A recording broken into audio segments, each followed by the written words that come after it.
By the 1880s to the beginning of the 20th century, the Russian economy developed at a rather high rate. The Soviet economy accomplished in 17 years what it took the British economy a century and a half. The stuff that was sort of too rotten for retail was then shipped to the armed forces because there were very, very few legitimate outlets besides getting plastered in your kitchen with your friends. Alcoholism was a big part of it. And I think that's the question that bothers Putin. There's a reason why he hasn't declared full mobilization just to swamp Ukraine.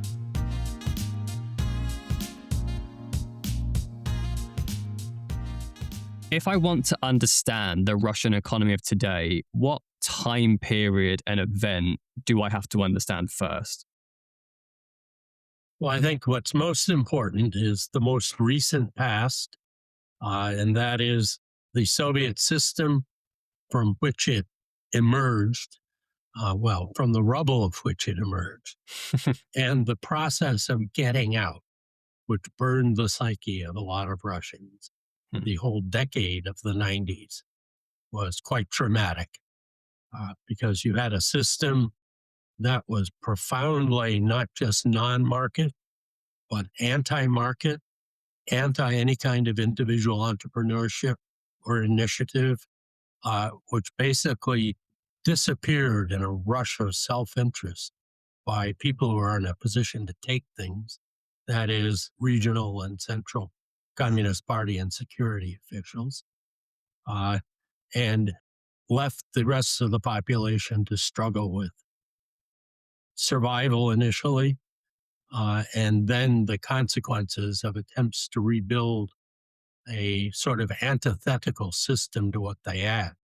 That is, a modern market economy. Right.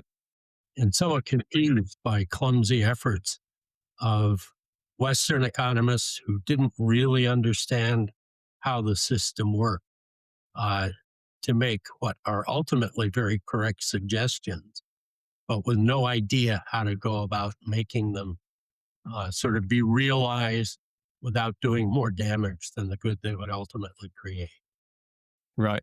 In which case, then, I guess a good place to delve into is, what did Soviet era economics look like? What did the economy look like? What kind of the governmental structure of the economy? Now, what are we talking about? Obviously, it sounds as though you're a little bit dystopian on this period. and so I'm imagining it wasn't too great. Well, it was a so-called command economy. I think that term was given to the Soviet economy by Gregory Grossman back in 1961-62. It was an idea that arose out of the German war economy of Ludendorff in 1918. Ernst Neurath, the German economist of the period, sort of first coined the phrase. And it refers to an economic system in which all significant economic activity, and in principle all other activity, only takes place by virtue of it being ordered from a higher authority who presumably knows best how everything has to fit together, what should be done in what sequence and how. And in the drive to modernization, it was sort of a model intellectually taken from the critique of the Gotha program to some extent, and implemented helter-skelter immediately in the 1920s, so-called war communism, which led to a total collapse of the economy. Even though the war part was quite appropriate, it allowed them to win the Civil War and beat back various sort of not very consistent attempts at invasion from both Japan and the Europeans up in the north. And that led to a period of small market liberalization, let's say, as Lenin stepped back to save the socialist system. That only lasted until 26 or so, when its negative consequences for the communist dictatorship that had taken over began to be felt. Too much independence by the population, some groups getting rich that they didn't think should be, others having trouble making ends meet, in part because of the irrationalities of the kind of industrial system they were imposing. And that led Stalin to launch his so called at the time Great Socialist Offensive, which included mass collectivization with loss of millions of peasants in the process, and forced industrialization because of a proclaimed and perceived threat of invasion from the capitalist West. Right. Okay. And just on that command and control point in terms of the means of production and the economy just coming from this higher power, I think you talk about this in the article. You have this like little quote that I just want to read out for you quickly. The Soviet state and collective sectors, which differ only in forms of administration and financing, together produced over 88% of the value of final output in agriculture in 1986, controlled 98% of retail trade, and owned 75% of urban and 25% of rural housing space, with the remainder being in the private sector. Um, well, those numbers are obviously very high. And I would presume that even the remaining amounts of produce and stuff there are just probably on such small scales. It would almost be unfeasible for them to try and regulate, especially over such a large geography as Russia in this time. Maybe stuff that's out in some of the areas of Siberia. Is that like a fair assessment? Yes, I believe it is. Uh, they discovered over time that you really can't fully regulate household behavior. They had tried in the 20s to ration everything, rational norms. Here's how much a family of three needs, and they don't need anything more. It goes down to the details of how many dresses a woman should have in the course of a year, and shoes and so on. They found that was just unmanageable. So the massive production was kept in the state sector, including all basic production, starting from the extraction of resources from the earth through any kind of advanced manufacturing. But on the edges, in dealing with households, they sort of allowed masters to do their thing, uh, to help fill in the rough edges, something that grew into the second economy, as it was called. Uh, which is sort of a parasitic private sector working off the edges of the command economy, off of the inability of tight central planning and allocation of all resources, goods, and services to meet real demands. Hmm. Now, the agricultural sector had the same problem.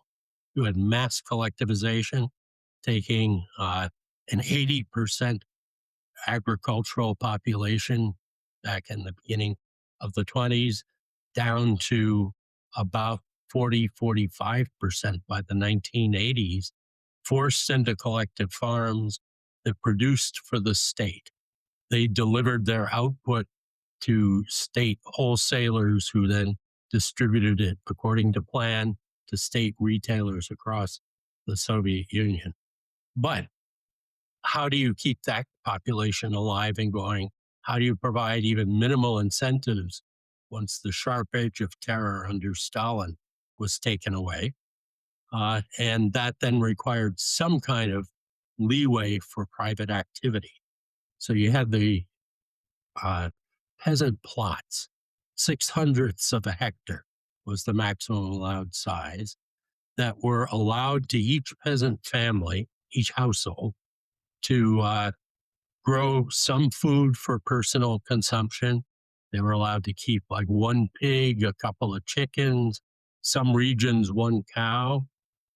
After all of that had been totally confiscated in the 1930s in the collectivization process, and anybody resisting had been eliminated.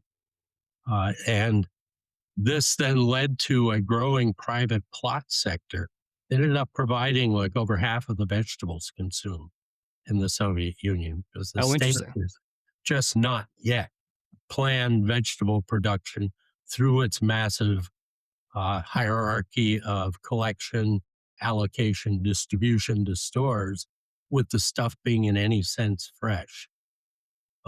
Though some mass crops like potatoes were still largely controlled by the state. And indeed, an activity in academic institutes throughout Soviet history, come harvest time, was to send academics who weren't doing anything very useful anyway out to Hmm. the fields to dig the potatoes and throw them into wagons to be eventually transported to potato bases. And then at least one weekend every month, even in the 1980s when I was visiting, academics would be sent on the Avashnu Bazo to the vegetable base to sort through what was piled and pull out things that were semi acceptable, at least, to be put into the retail system.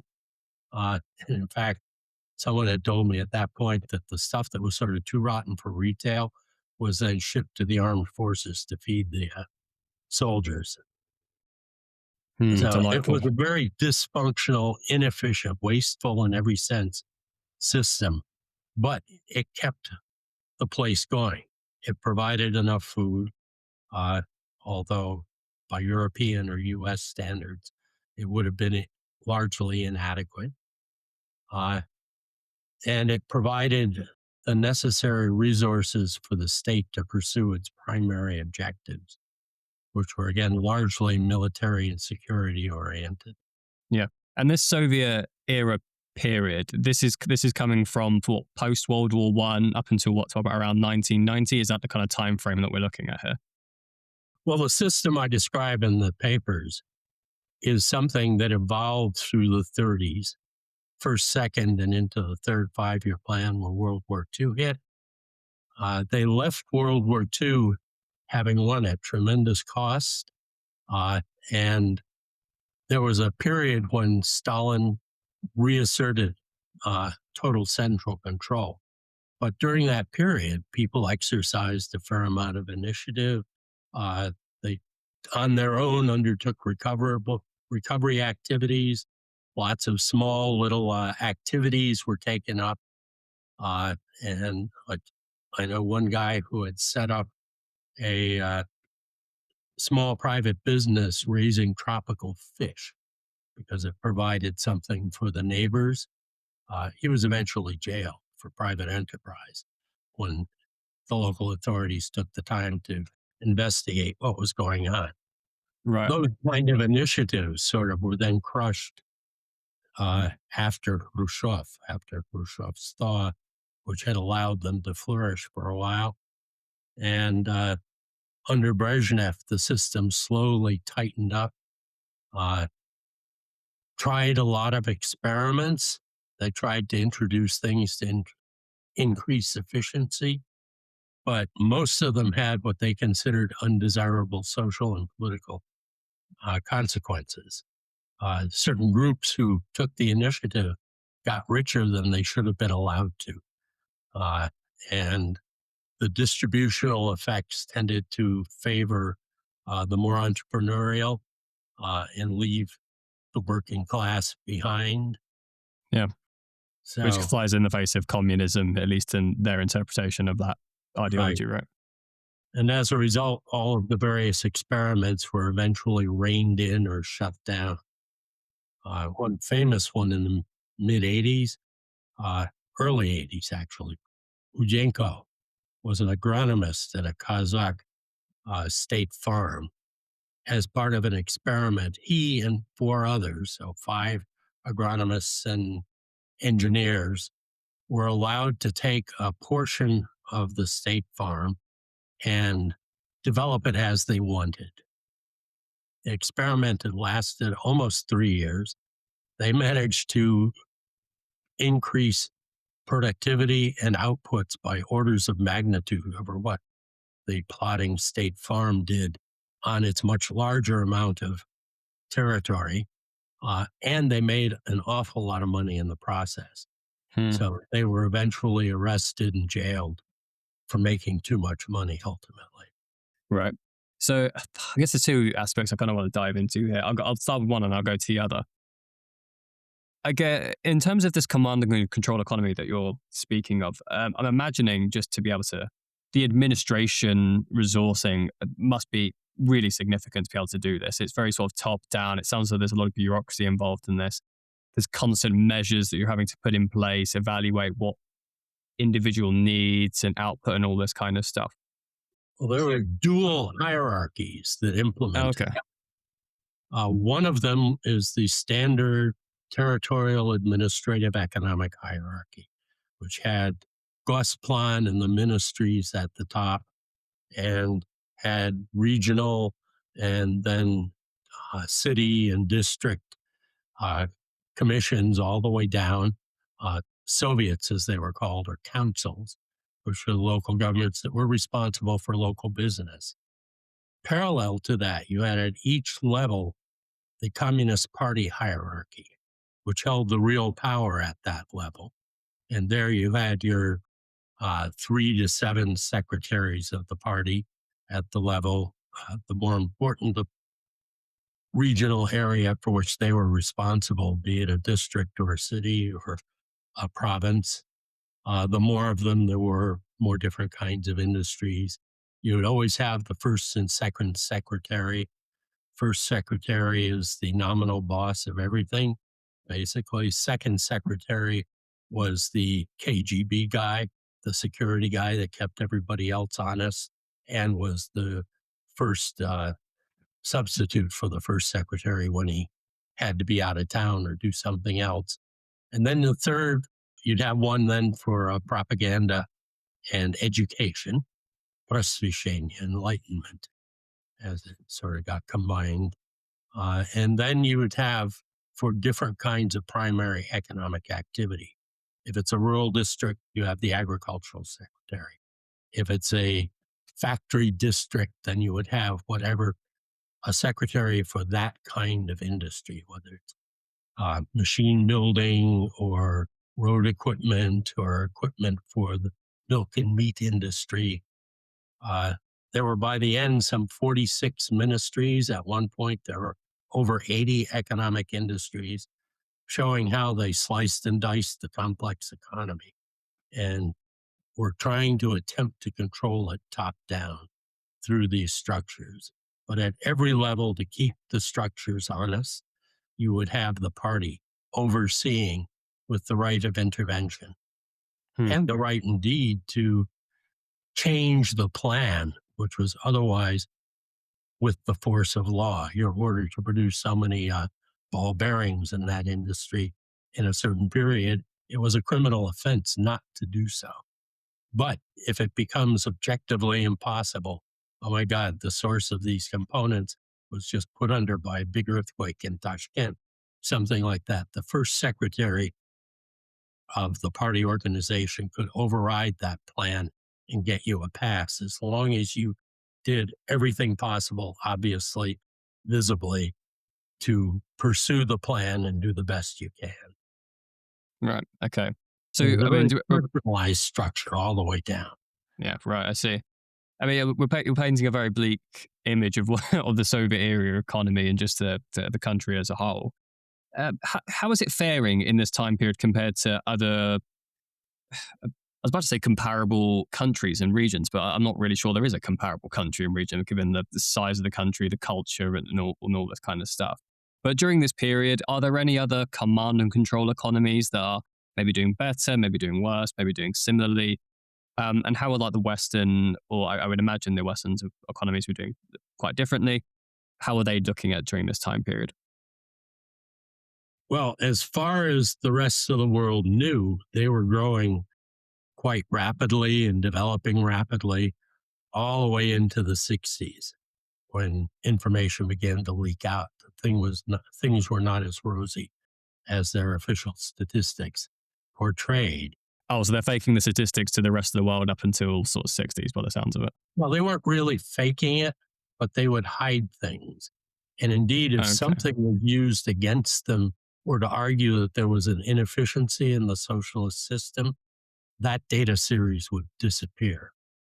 I mean, one classic example was when Robert Campbell, who was a professor in Indiana, studied the Soviet economy fluent in Russian, discovered that inventories in the Soviet Union were growing much faster than output and sort of being hidden away in the input stocks of factories where they were hard to discern.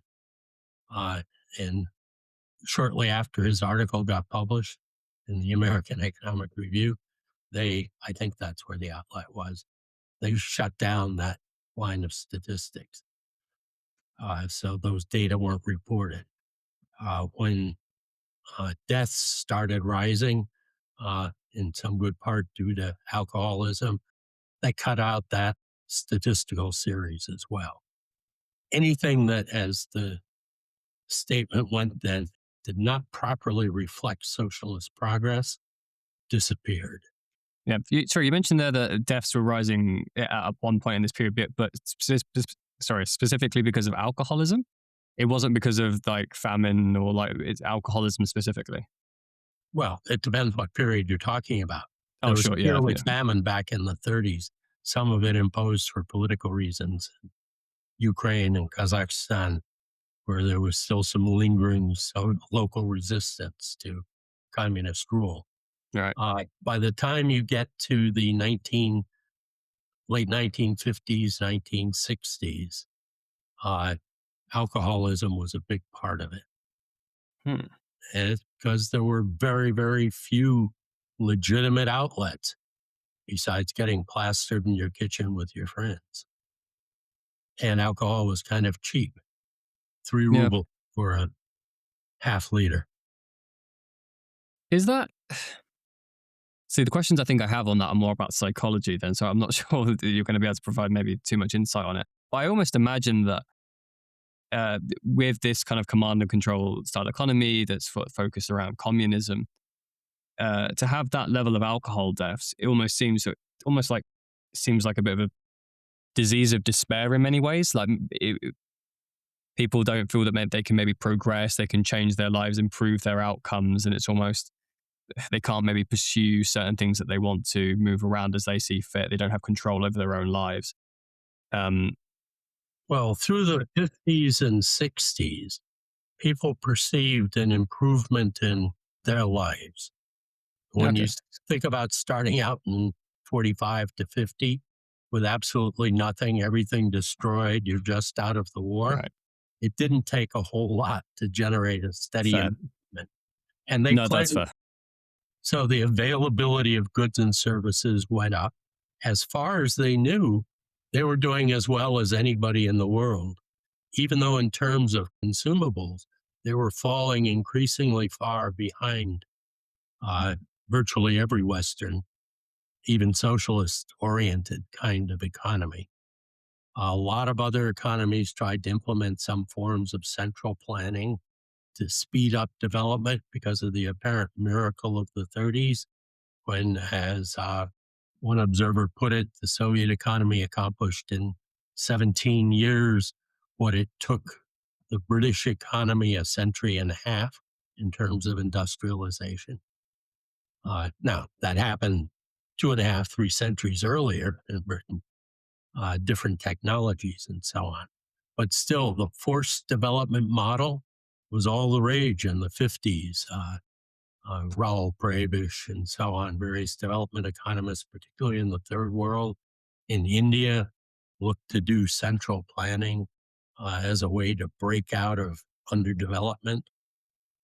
And in the recovery period in France, they used central plans, but they were so called indicative plans. The Soviets used what they call directive plans. Violation of the plan violates the law, subject to criminal penalties. In the French case, they were macro indicators, directions of development that you need to take into account as you begin making your private business plans. And if the state had a strong interest in it, they would help provide some financing or something like that. They would probably provide direction, technical expertise. And so in the catch up period of the French economy post war, that was fairly successful. But as they got into the late 60s into the 1970s, uh, it just didn't work. Swedish socialist planning didn't work. And virtually across all of Europe, uh, the socialist aspect was the economic socialist aspect, not the cultural, was pretty much dropped. Even the Labor Party had to give up on amounts of industrialization that they had been championing since the First World War. Right. Interesting. And so, how does this Soviet era compare to what came before? So, my understanding is the period leading up to the Soviet period is kind of the Imperial Russia period, kind of from like the 1600s, relatively up until sort of like 1917 ish. What does Russia look like at this time? Is it quite similar? Because obviously, imperial rule is kind of similar in the same regards of sort of top down authoritarianism. But are there nuances to how the differences are there? Well, I think there's a huge difference in that the Okay. Tsarist authoritarian rule or imperial rule was over a very, very limited sphere. They did have a say in the development of modern big industry, railroads, iron and steel, because of the military implications thereof. But for the most part, most of the economy uh, was sort of left to lower levels as long as you didn't do anything that appeared to threaten the monarchy, the autarky. Now, Russia, up until the release of the serfs in 1861-62, the emancipation of the serfs there, uh, was very much a quasi-medieval underdeveloped economy.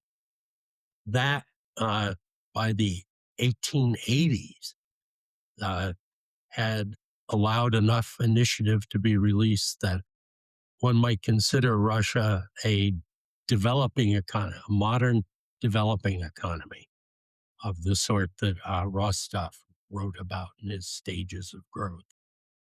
And by the late 1880s to the beginning of the 20th century, the Russian economy developed at a rather high rate, not like the supposed rates of the early Soviet period, but still a rate that was competitive with the rapid development over a similar decade in the United States, even though they started from a more backward level, and other countries when they reached the takeoff stage. That was cut loose or cut short, let's say, by the revolution of 1905, the Decembrists, and the political turmoil that was taking place in Russia, the rise of the nihilist, radical socialist movements of various sorts. And that led to a bit of a clampdown by the czars over society. There was also a recession. They got a wake up call when the Japanese wiped out the Imperial Russian Navy at the Straits of Tsushima off of Korea. So Russian influence then got knocked back from the Pacific Ocean. And Japan made its first mark as a modern economy that Western countries had to pay attention to at very least. Uh, Hmm.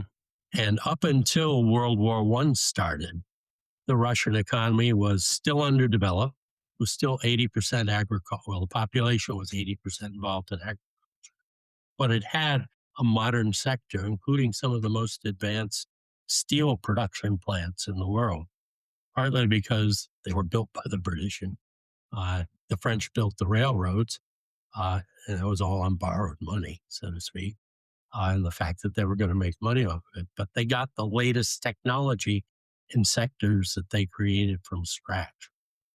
There was a very interesting study of comparative development in Russia and India. Large economies, India with 100 million more extra people, but land area about similar orders of magnitude. Russia's obviously bigger, but not phenomenally more so. And you ask the question, what are the marks of industrial development? Well, railroad extension is one of them. Russia built more railroads after I guess by 1917 than India did in the decade after, did before its independence in 1950. In another area, steel industry, Russia was ahead of India. The only thing India dominated in was cotton growth. because it had replaced the U.S. South as a source of European cotton during the Civil War. Hmm. So both countries, and then both countries chose a socialist path. I think India mostly just because they thought the Russian experiment had been so successful in the 30s, Hmm. uh, and it Interesting. has not done India any favors. Right. And so, what sparks the move from that kind of Tsarist style economy where, yes, it's authoritarian, but it seems a little bit more localized and certainly a lot less command and control by the sounds of it, to this more Soviet style economy? Is it the effects of World War One? Is it some other macroeconomic factors? Well, it's the communist ideology that said, and you had a bunch of true believers, Lenin and his entire group. Uh, you had weak guidance in the critique of the Gotha program by Marx and Engels, very weak guidance, but it sort of painted a future of what an industrial economy should look like, as opposed to what the European democratic socialists were proposing in the Gotha program. Uh, and they faced the exigencies of civil war. Their immediate problem was to survive. You know, a small band who had locked up the czar and in short order will assassinate him. They had dismissed the Constituent Assembly, which was a constitutional congress that had been called to create a new Russian uh, government. They proceeded to arrest the majority party, the Social Revolutionaries, who were agricultural based, which is why they were a majority. Mass of the population supported them, and tried to impose their will by force. That meant, and they were based in the big cities. The big cities were the place that had industry, particular industries that were good for military purposes. So they mobilized that. They did it by command and control. They didn't even bother to plan. So one of the reasons directed central planning arose was because of the chaos of unplanned command that unplanned command caused. Uh, so they mobilized resources, they confiscated, they had revolutionary justice. You said no to anything, you were shot on the spot, and proceeded to win the Civil War from the very disorganized uh, and not with their hearts as fully in it whites who were on all the sides. They were sort of fighting for an old order, and the peasantry was not on their side, so they didn't get an uprising for massive support. Peasantry wasn't on the Bolshevik side either, but their attitude was the first thing the Bolsheviks did, 1918, issued a land decree. All land is to be put into the hands for use of the peasants who occupy it. Now, that wasn't legal ownership because all land belonged to the state legally, but the peasants had total use and control over it. That Hmm. immediately made them more enthusiastic for Bolsheviks than any alternative. Now, Yeah, I'm come sure. 1921, March, the Bolsheviks had managed to execute opposition and suppress, and the economy had collapsed totally. You had industrial production down to something on the order of 20% of what it was before the Civil War started. Agricultural production was less than half. There was a danger of mass starvation in the cities. Uh, and sort of you go through every sector, uh, the economy had essentially ceased to function. The Kronstadt sailors, so called reddest of the red, the vanguard of the Bolshevik armed forces, rebelled against the command economy. Uh, they were sailors, but they had families out in the provinces from which they had been conscripted. Lenin backed down, declared the new economic policy, introduction of a little bit of markets.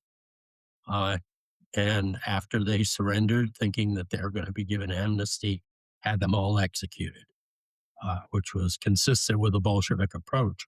But he did institute the new economic policy, which allowed small scale private entrepreneurship. It kept all the big factories in the control of the state. In fact, they kept everything that they considered important, the so called commanding heights of the economy. So that's all transportation, all trade, uh, and uh, any kind of serious manufacturing. But it liberalized the agricultural sphere. One of the consequences was a bunch of entrepreneurs appeared in the urban areas, basically involved in retail trading, making sure that what was produced got to people who are willing to pay for it, the so called NEP men, because NEP is the new economic policy acronym. And out in the villages, you had the more entrepreneurial, uh, who tended to be from families that were somewhat better off and had more land that they had occupied before the war, uh, who proceeded to do very, very well, get very, very rich, provide demand for the kind of goods the Soviet state couldn't uh, provide. And so they stopped producing so much when they couldn't get things that they wanted with their sort of newly created wealth from massive agricultural production. Uh, that created two classes of proto bourgeois capitalists, the agricultural kulaks, as they were called, the tight fists, and the NEP men. And Stalin's great socialist offensive was in part aimed at eliminating both of those class enemies, along with Trotskyites and anybody else who opposed his absolute power. Uh, and that's on the political, social side. And on the economic side, uh, crushed peasant resistance and unwillingness to produce as much as he thought they should, and just confiscated. And the confiscation went to the point where you had tens of millions who starved to death because he was taking everything that was growing and shipping it into the cities where it fed refugees from the countryside who were now hired as unskilled labor to build industry. Good bit of it under direction of U.S. engineers who had lost their jobs in the Great Depression and had been offered positions in Russia. They moved with their families, and uh, the families learned to regret it. Eventually, a lot of them ended up being executed in the various purges later. And even in the 1970s, the second time I visited the Soviet Union was on a USIA exhibit. And so we were 21 young Americans on stands displaying American consumer goods, the sort of which Soviets had never seen. And they people would come through and want to talk to us. And sort of as we get off our stands at the end of our shift, I had a couple of young women come up from families that claimed they were Americans. Their gra- either grandparents or parents had brought them in the 1930s to build socialism, and things had just gone from bad to worse. Please tell Nixon that we need to get out to do something to save us, Oh, as if 21-year-olds on an exhibit had any say in anything like that. yeah, right. Sounds kind of scary. On your visits and trips to Russia over a period of your career, what are some of the most poignant and maybe lesser known things that people might not understand about what the Russian environment and the Russian economy was at this time? Wow. Uh, well, something that was always very touching was the friendliness of individual Soviets. Now, I only knew academics and generally better educated people because my visits were largely academic visits. Yeah, of course. Uh, and they were all very generous within their means. Uh, they really didn't, neither they nor anyone else, though they had a better understanding, really understood how big the difference from life outside the Soviet Union was, at least until you get into the late 1970s, when there had been enough emigration, the Jewish waves of emigration that had sent back talked to people, sent letters, information got through, as well as the fact that jamming got less effective with of BBC, Deutsche Welle, and VOA, all three of which were able to be listened to through and around the jamming at various times of the day. Uh, so the tight personal relationships there, uh, indeed, when you think about it, that's how people survived the generally oppressive atmosphere and the general lack of things. I mean, people would go out and if they would see something that hadn't been available, like fresh apples appeared in some side store of the state's distribution system, you'd go in there and buy to the limit because you want to get it for your friends and family. Hmm. Uh, People would walk around with net bags, avoiskas, it was called, just in case bags that you could then put things in because there was literally no packaging in the Soviet Union. You got it in whatever state you wanted to get it. If they chopped a hunk of meat off of a carcass hanging on a hook in a meat store when one arrived, they would sometimes wrap it in newspaper, old Pravdas that were all over the place. Hmm. Yeah, very, very different to the Western world at that point, certainly the modern day potentially. And yet it was getting better steadily Hmm. into the 1970s. Though by the late 1970s, things seemed to begin to stagnate. And even the top of the party noticed that. And therefore, they, uh, they got a little more desperate in their reforms, the most desperate of which was Gorbachev in 1987, which basically set the stage for the collapse. Right.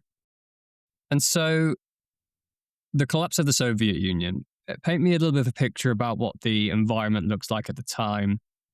And then coming out of that period, how the economy had changed. Did it become more modern? Did it become more improved? Did it grow more? What does it look like? Wow. Well, uh, at the time, the late 1980s, sort of say after Gorbachev comes in, it was obvious things were no longer getting better. Prices were going up despite the zero inflation officially proclaimed by the state.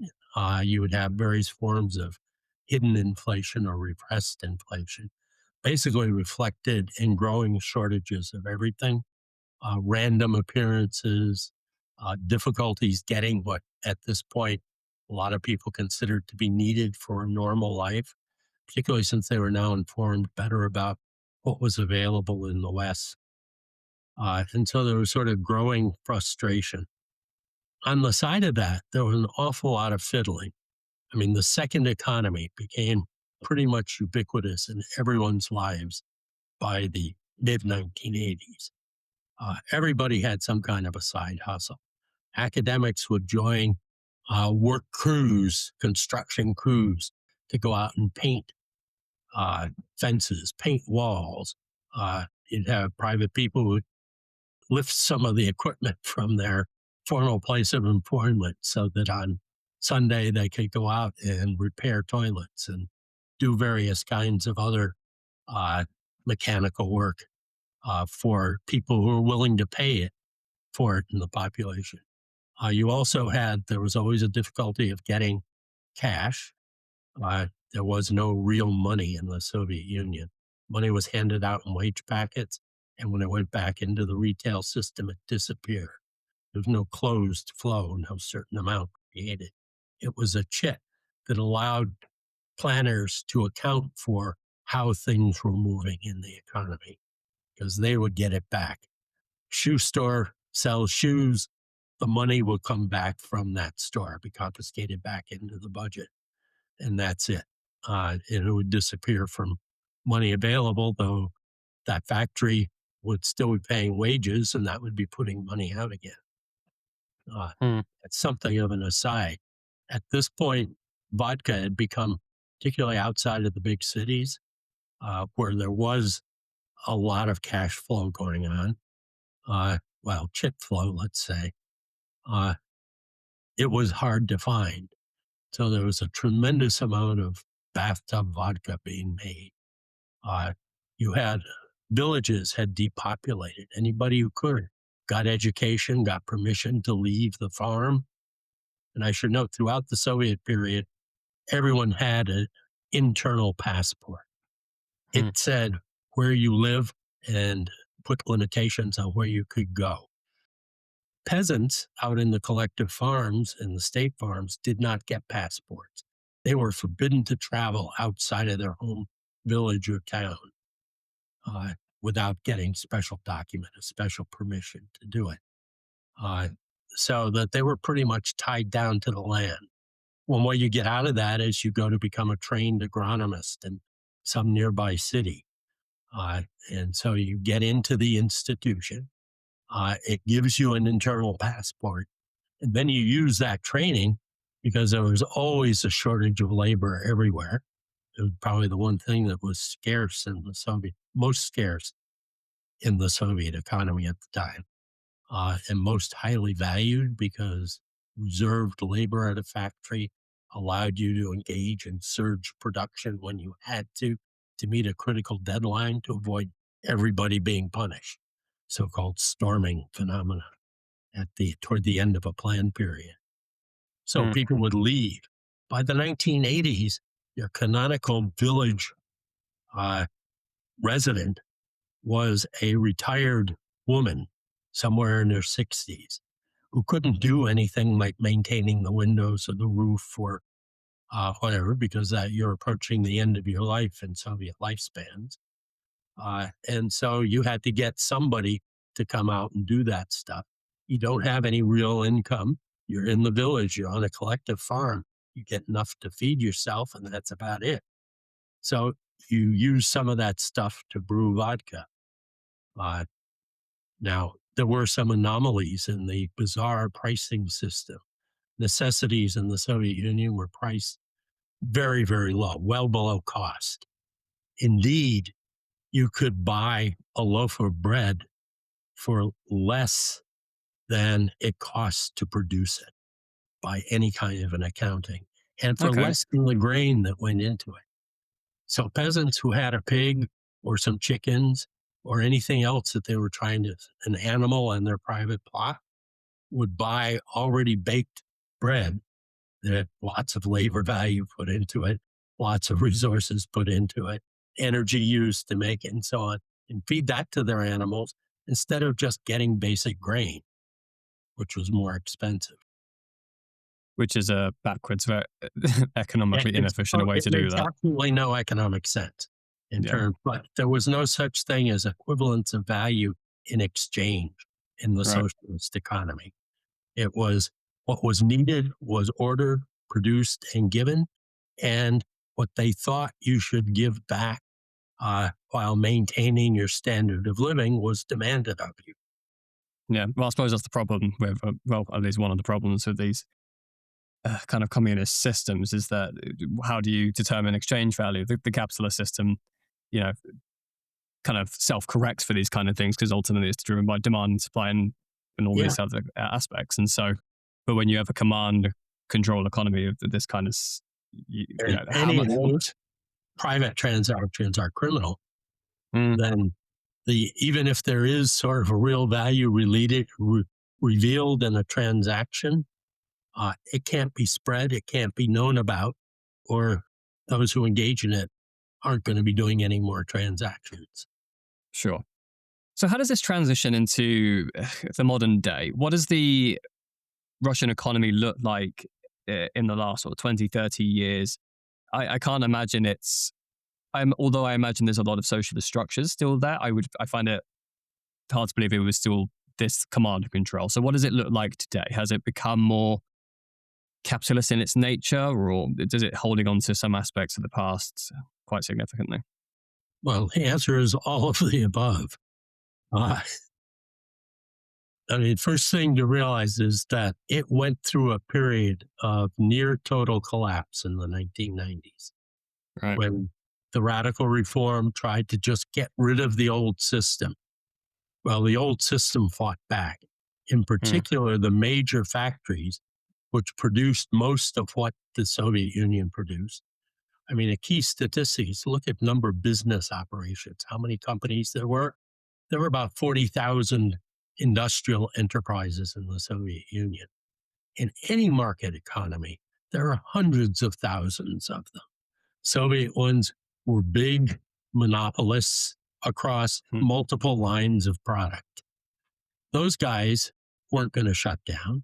So they just kept going. When somebody tried to privatize them, they would manipulate their workers in particular to get a hold of the vouchers so that they could keep control of it. They saw it as an obligation to keep functioning, even though they couldn't pay wages because they couldn't produce anything that they could sell. So they would keep people coming in. You'd still get food off of the factories' subordinate farms, which they had developed in the 80s when there were difficulties with the supply of food and they started buying grain from the US. And you could hold body and soul together. You had this huge account of overdue wages. And if you were to leave the farm and go anywhere else or leave the factory, you would lose all of that. So it tied people down there. Things really didn't start moving until the reforms were allowed to start gripping by reimposing monetary control. And Putin, when he first came in, did a good job of finishing up the reforms, imposing sufficient controls over the supply of money.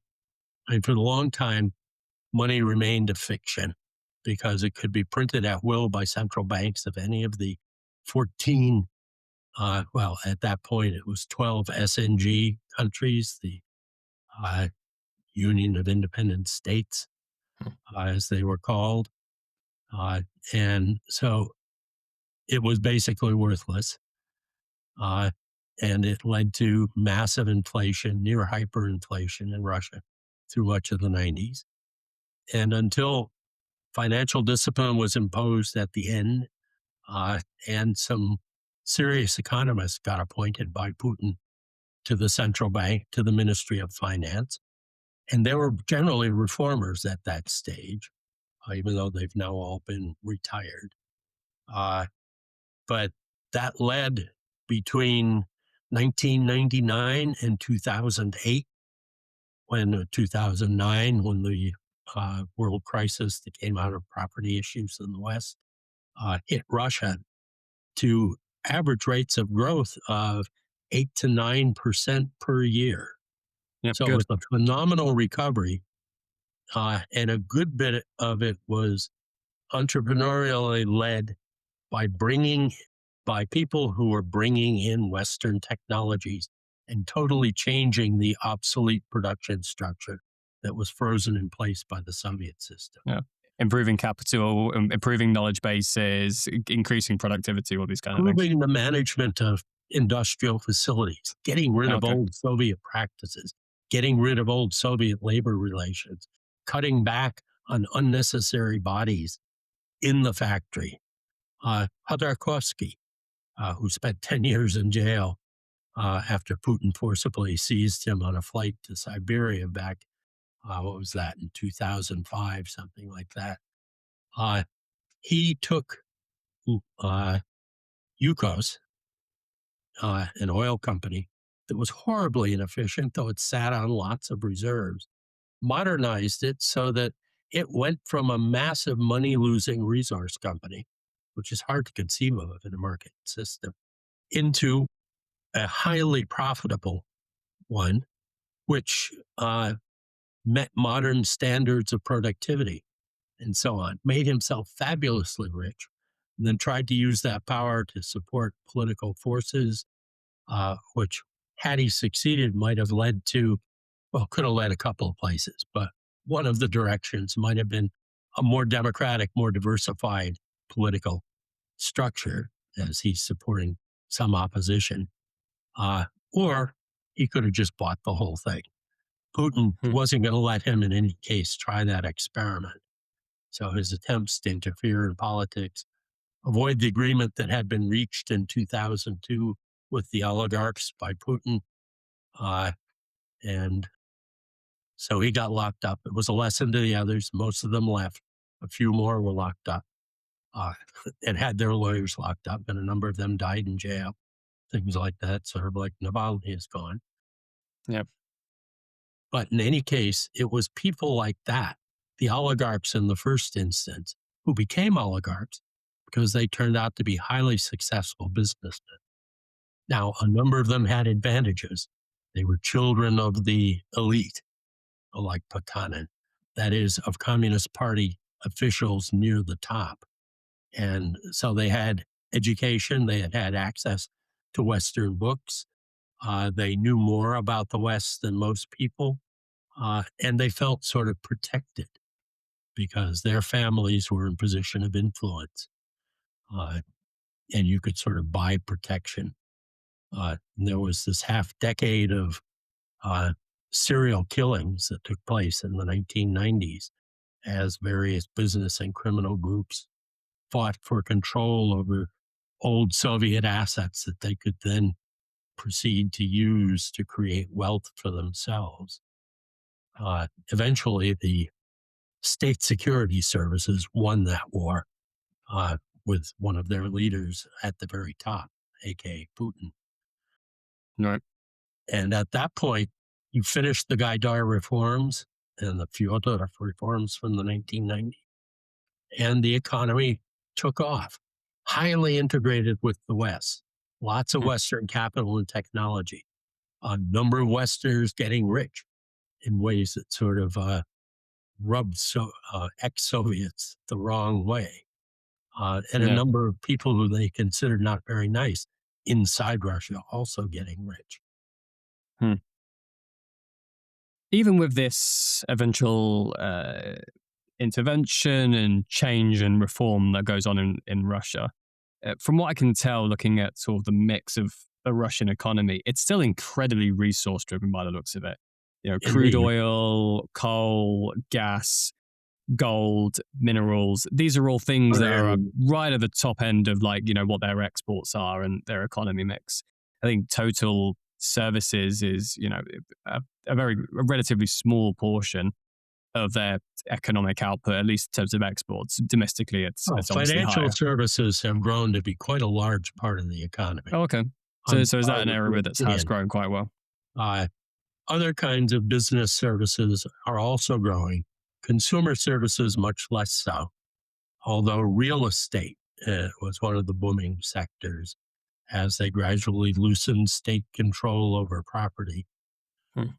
But this is all a description that's sort of valid, truly valid up till 2014, when the first sanctions started to be put in place because Russia seized Crimea and a couple of sub areas in the Donbass, DNR and LNR, uh, and has basically been stopped in some sense with the fuller sanctions after 2022. Uh, for example, Russian steel exports have collapsed. Russian metal exports, Russian coal exports have collapsed. China is still buying some coal, but with steel, China is actually flooding the Russian market Oh because yeah, they're getting a lot of oil. well, that was part of the. I can't remember what the name of the plan's escaping me, but they massively doubled down on steel production, didn't they? To the point now where they've got that this, if anything, crazy oversupply, and they're trying Yeah, to in offload it China. in any. Yeah. Yeah, yeah, Uh, and so Russia, a lot of its traditional sectors are suffering. For the first time since Putin has been in power, Russian oil production went down noticeably last year, in part because of the difficulties of retailing it. Uh, Russian gas production has been holding up, but the exports have shrunk to very, very little. Nobody right. really is looking. I mean, China's buying what LNG it can from Russia at cut rates, but the earnings from those things are quite a ways down. Yeah, I want to ask you a little bit about the future prospects in a little moment, but just before we get onto that, obviously you mentioned Crimea there and the sanctions, and ultimately this brings us right into uh, the Russia-Ukraine war, and the changing of the Russian economy and infrastructure to basically help facilitate this large scale sort of military occupation of Ukraine. How has the Russian economy adjusted and changed since the start of the Ukraine war? I saw some initial reports earlier on in the progress that suggested that although Russia started out doing quite badly, it switched its economy around and kind of switched to more of a wartime production, and it started to recover a little bit. And then recently, I've noticed some of the reports coming out seem to be it's starting to catch up with them a little bit. But could you just talk a little bit about how the Russian economy has changed since the onset of the war? Well, in some sense, it's made a move back to Soviet style remilitarization. Hmm. And even before this part of the war, a military industrial commission that used to stand under the first secretary of the Communist Party, now stands right under Putin, was recreated in 2006. And apparently, the moves on Ukraine have been being contemplated since at least then by the Putin administration, from what we hear. Uh, Old structures that have survived the collapse of the Soviet Union, in particular, the military subsection in almost every factory, and indeed school and every other organization. It was always called the second table, second section of second department in the administration of those organizations, uh, has been reactivated as a way toward coordinating mobilization. They have backed away from pure market relations in the military sector. There, as Chemezov's complaints point out, the problems created by high interest rates are being dealt with by giving them special deals, special subsidies, and by ordering things to happen for them in the ways the Soviets used to do. The part of the economy that was sort of left in the more or less free market, that is, consumer sectors, has been pretty steadily shrinking. There was a period when there was a massive influx of Chinese imports and service workers from Central Asia, many of whom are so severely discriminated against that they are now not coming in the same numbers. Chinese imports have raised complaints from the steel industry through the auto industries, through all kinds of consumer goods that Russia was hoping to create substitute production for the advanced consumer goods they bought in the Hmm. West. Well, instead, they're getting not quite so advanced, but still better than they can produce consumer goods out of China. Hmm. Uh, there's lots of money flying around because of the through 2025. In 2026, we're going to see a bit of a crisis because the regional budgets are in desperate shape right now. And even the government budget was supposed to be 3 to 4 trillion ruble deficit. They planned for, and they planned for a $50 a barrel oil price to generate income on higher sales than they actually made. China has been cutting back. So, and the price they're getting when the dust settles is more like $42, $43 a barrel. Hmm. That deficit is over 6 trillion rubles now. And it's not clear what they're going to do. They've sort of kept silent about that as they try and figure it out this month. Uh, and dude, the first half of January, you never get any news because everybody's partying. But soon there should be some information about what they're going to do about that. But the budget appears to be in trouble. Uh, the money that's flying around out there now, it can always be rescued by monetary emission through their form of repo operation they do with the banks. Uh, the banks provide the money in loans that are never going to be paid back. They cover it by being given these repos, which the government is never going to demand back. And that maintains the reserves, tries to stave off a banking crisis and a shutdown of credit. The one big bank did go belly up at end of November, beginning of December, because it just couldn't cover its costs. and it doesn't get anything back on its loans. Uh, and sort of that money is feeding into a much higher increase in prices than their headline. They like to talk about, oh, we've had inflation's 5, 7, 8%. It was even 9% for a period last year. Actual, if you look at sort of consumer inflation, vegetables and other food items, it's been running more on the order of 14, 15%. And most consumer goods, particularly if one were to think about doing the quality adjustment, are also up in the 15, 16% rate of inflation. It's just that for the big industries, their output, which are now primarily directed into military production, support of military infrastructure, and so on, those prices are held down by the massive cross subsidy schemes that the government is putting in that are known how to be handled more or less effectively because of Soviet experience. There are still people around who know how to do that. Whereas when they left the Soviet system, there was nobody alive who remembered how a market economy worked. Sure. How much longer can Russia maintain this system that is best as you're obviously facilitating the war? I mean, the truth is, over the past 3 years or so, I've seen various reports at different points saying, "Oh, the Russian economy can't last. It can't do this," and people keep having to readjust their expectations of every year. Um, I mean, you mentioned some of the lifelines that they've had. Being able to sell oil or gas to China and other places, given at discount rates, but getting that sort of foreign currency in a sort of at least bolster them to some regard, and the ability to change into a sort of command and control type economy to funnel the war effort is obviously done part of that as well. But how much longer can they maintain this? I mean, are they in a serious are they are they in serious trouble financially? Will there be a point where they can't facilitate the war anymore, or can they just can they just keep putting off the inevitable decline and consequences further and further into the future, potentially to a date when the war has been resolved?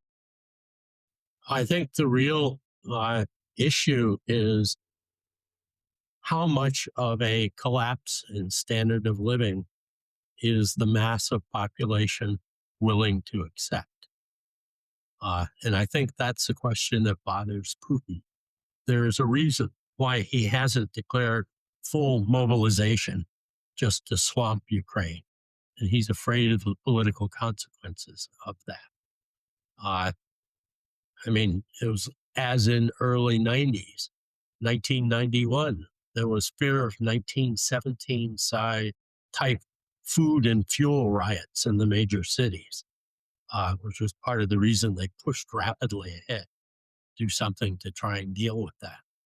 And indeed, once they took off all the price controls, goods appeared. And for a while, people were able to get at them. And then eventually they got too costly. Things got worse, et cetera, et cetera. Well, now uh, I think Putin's hoping that the US will provide a deus ex machina, will agree to something that will allow them to claim victory, seize a couple of more full provinces in Ukraine, and reopen themselves to Western investment, uh, and therefore allow the price of oil to go back up, the price and sale of natural gas to go back up. Uh, Russia used to be a wheat exporter. They are on their second this year rather bad harvest for 2025. Oh, Uh, interesting. and that's apt to only get worse because they don't have the fertilizer, despite that being taken off of the sanctions list. Uh, I thought Russia was a really large producer of fertilizer and all these other resources, though. Or is it a case they can't keep up with? They still, as much as they produce, they still need imports for some things. it's not so much that they need imports, but they need a set of buyers who are willing to pay for it to keep the production going. And Right. so they can produce it. Now, there's always a sideline. fertilizer factories produce combinations of chemical that are great for munitions. And yes, a bunch of UIDs indicate. And so they have alternate military buyers. The farms can't afford to buy fertilizer. The state hasn't decided to go full command economy and just order shipments regardless of willingness to pay. Uh, that's always an alternative, but that one is subject to the revolution constraint, so to speak.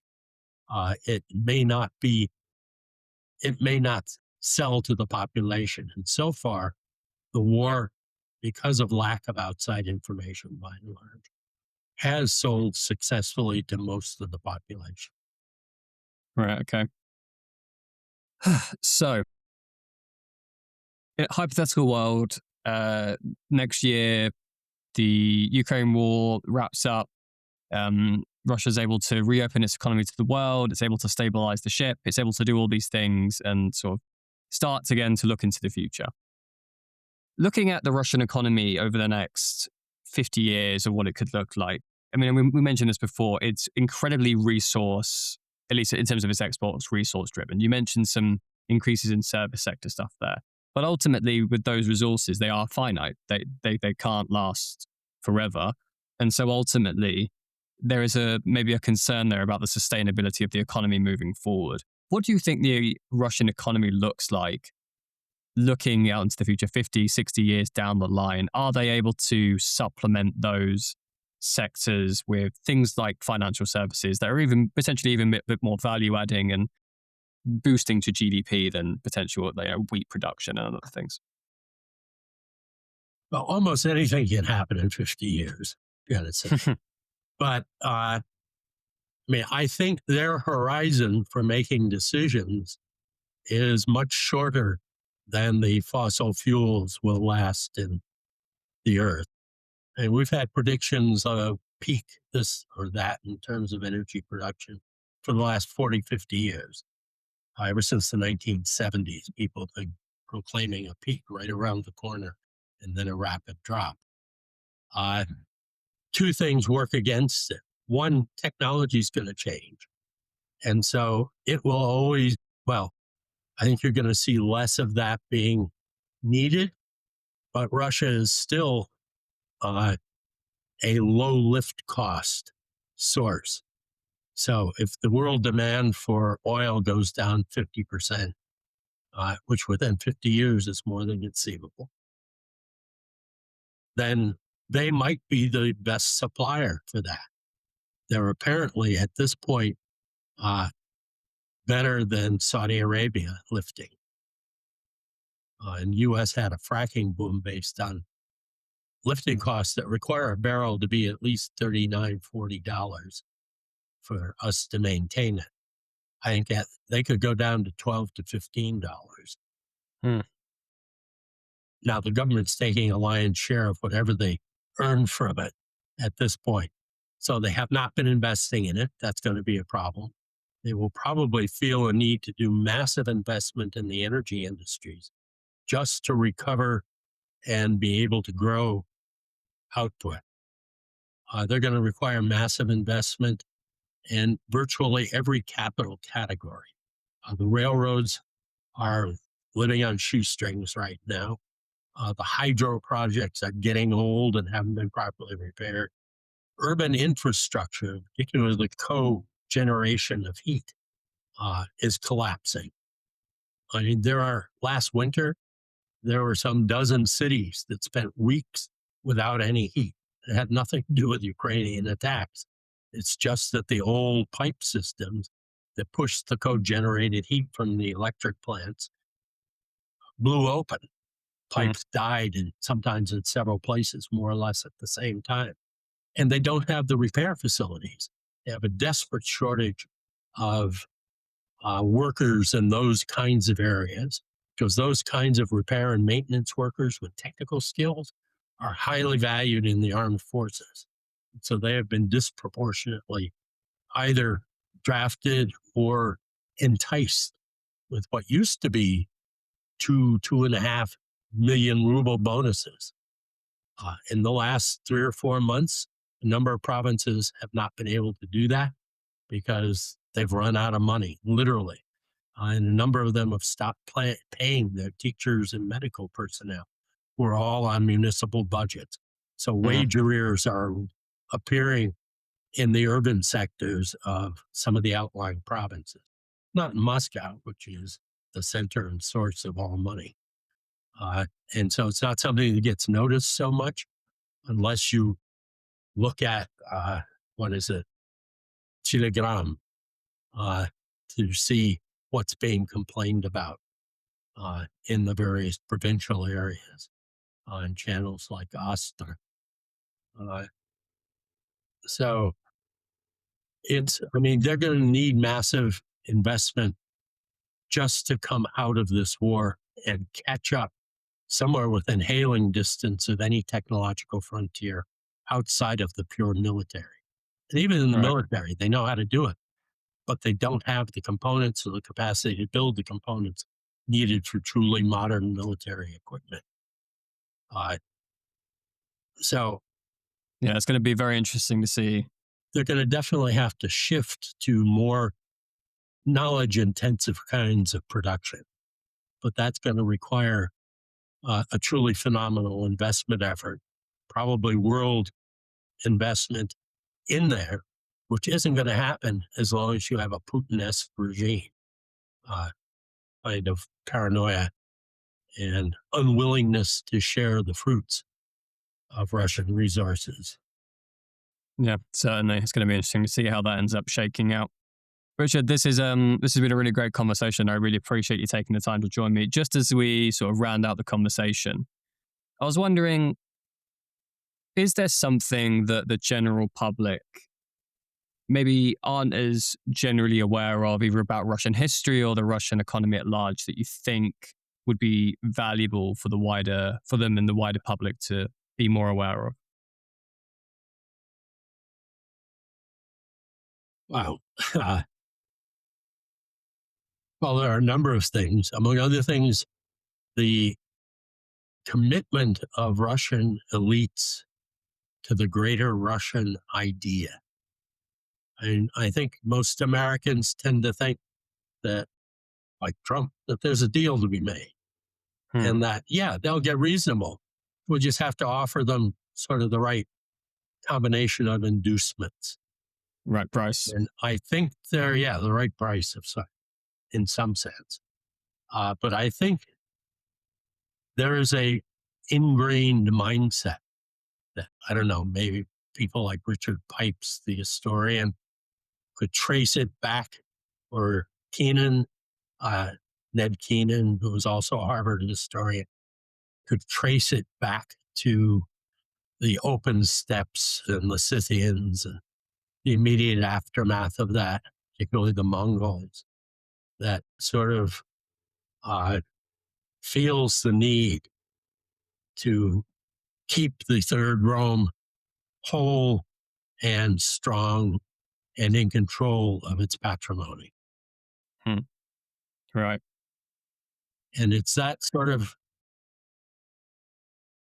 I mean, I don't know how one would ever manage that, but I think you have to realize that when thinking about motivations and potential actions and what kind of deals might actually be struck that could be at least potentially mutually beneficial.